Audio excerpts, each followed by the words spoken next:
ceux qui sont venus avant moi sont des voleurs et des brigands.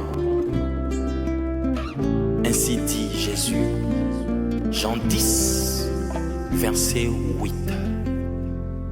Nani oyaki liboso na Yesu alongi mission? Nani onkolo atindaki bongo akokisi maloba na nkolo? Bobele Yesu. Kakayo, papa Kakayo, papa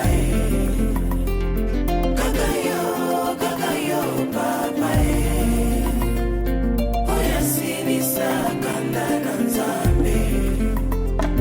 Kakayo, papa Kakayo, papa Kakayo, papa Oya sinisa kanda na Nzambe. Alobaki na Mose, loba likolo ya libanga, kozanga kotosa Mose azwi nzete ya betie. Maya bimaki kolona lola yokaki kanda ye. Alobi na Mose yokokota lisusu kana te. Kasi Yesu aye atosi maloba na Nzambe. Animi ya nyoko mabeta mabonga na yo tobike. Ekota nzube na moto banyokoli mwana na mpate. Alongoli kanda wezalaki epa ya papa Yesu. Kakayo, papa nakoma kosololanga na Nzambe. Likolo na yo Yesu napesa yo nini? Koma moninga na yo nga kongole yo Nzambe. Ajunange kokani te na oya yo ya.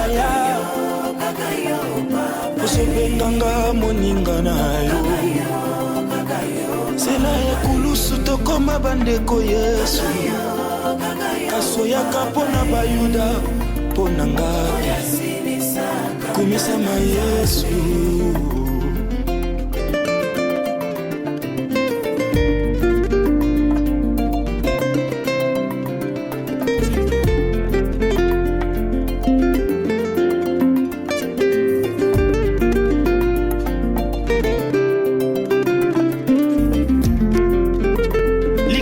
Salaki komo na Nzambe salaki kofingama.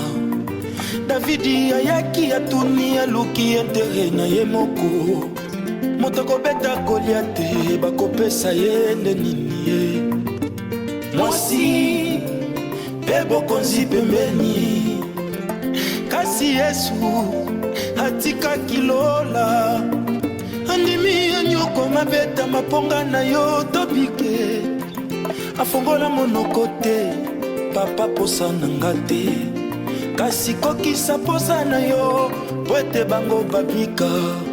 Yesu Kakayo, papa okomisanga biloba loba. Misalo sala emona na bilembo etikala Yesu. Kumisama mona pati epo bibobore.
Yesu akotali kamona ngai akomilanga molongi bitumani ngana bunda akomilanga ngai ndeko na ye ngana ya tamboka mokode